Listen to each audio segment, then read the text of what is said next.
guys, in this video we'll be looking into the Mauryan art and architecture. Okay, we have discussed the history behind the Mauryan Empire.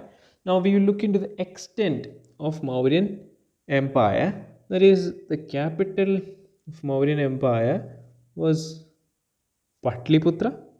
Patliputra, and these are the major cities under Mauryan Pillar. And also look into this. There are pillars. See the red ones, red bars over here are the pillars where, or the areas where the pillars of Ashoka were erected. Okay, this map is very important in that aspect. And also there are major rock edicts and also minor rock edicts. Location is also given here. Okay, Kandahar was the most westernmost point where the pillar was there. Okay, and that is another important aspect. Southernmost point, you will see, is there any? Yeah, southernmost point, I think it is Amaravati. Okay, now we are discussing the art and culture. Okay, art and culture aspect of Mauryan Empire. Okay, they were Kshatriyan or Kshatriya rulers. Okay, the who actually were fed up of the Brahmanical supremacy. So Mauryan art can be divided into two types, that is a court art and second is popular art or individual initiatives. Okay, first one, from the court art there are palaces, there are pillars, there are stupas. From the popular art there are caves, pottery and sculptures. We'll look into each of these individually. Now first is palaces. Okay, when we discussed about the ancient history of Maurya Empire, we discussed the palaces. Okay, in that lecture I have told you we will discuss the images and all. Okay, first, it was the first powerful empire in India. Capital is at Patliputra and palaces at Kumrahar. Okay, this is the palace of the remains of the palace of Kumrahar. And the palace of Chandragupta Maurya was inspired by Achaemenian palaces of Persepolis in Iran. So Achaemenian palace, an example is like this. So it is said that even Chandragupta Maurya's palace was somewhat similar to this image. Okay, wood was the principal building material. Now we come to the pillars. Okay, the Ashokan pillar or Sarnath pillar. Okay, from where our official emblem is erected or is selected. Now we come to what is all this about, the parts of pillar. Okay, now we have the Ashoka Chakra over here. Yeah, Ashoka Chakra is there, and this part, the capital it's called final.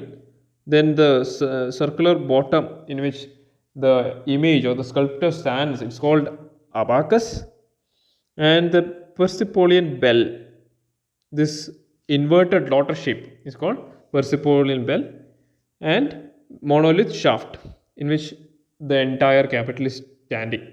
Okay, that is the pole. This is parts of Sarnath pillar. Okay, pillars were symbols of state or to commemorate battle victories. Ashoka used pillars to propagate imperial sermons as well. Pillars were made of Chunar sandstone and consisted of shaft and capital. Capital is this part.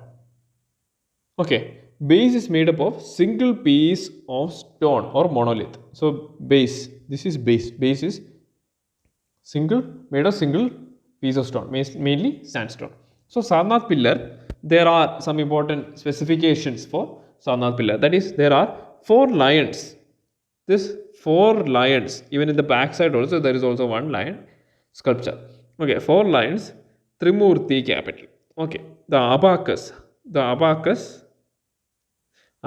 has 4 animals. What are the 4 animals? 4 animals are bull, horse, elephant and lion.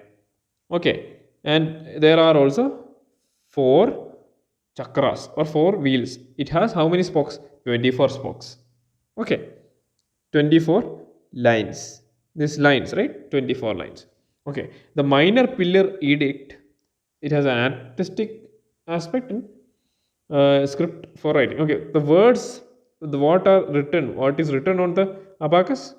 Below the abacus, it is inscribed Satyamev Jayate. Where is it taken from? Mundaka Upanishad. And the script used is Devanagari script. Okay. Now we come to stupa. Stupas are basically the burial grounds prevalent in Vedic period. Okay. Now stupas contain relics and ashes of the dead. The core of the stupa is made up of unburned brick. So this is the image of the evolution of stupa. Okay. So this is the Mauryan times. This was the image of stupa. Okay.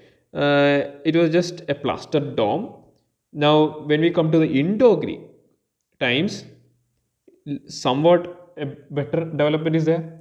In Indo-Greeks itself, it developed into another types, and Indo-Greek or Indo-Scandian, there is a much more development, and also cushions actually finalized the architecture of stupa. So now we discuss this structural features of stupa. Okay. Now this circular dome, this is called anda. Okay. And the railings above it is called harmika, and on top of that it is called chatra. Okay. And this part, the entrance, there is a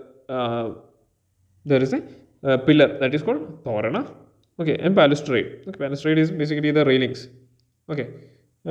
So there are certain meanings associated with all these elements in the stupa. The spherical dome symbolizes the infinite space of the sky. Dome is called anda or egg. The dome is a solid brickwork. Okay, dimensions are not necessary. A large hemispherical dome which is flat at the top and crowned by a triple umbrella or chatra on a pedestal surrounded by a square railing or harnika. So square railing is called harnika and the umbrella is called chatra. Okay. And there are 4 gateways known as toranas at the cardinal points. At the cardinal points of the campus.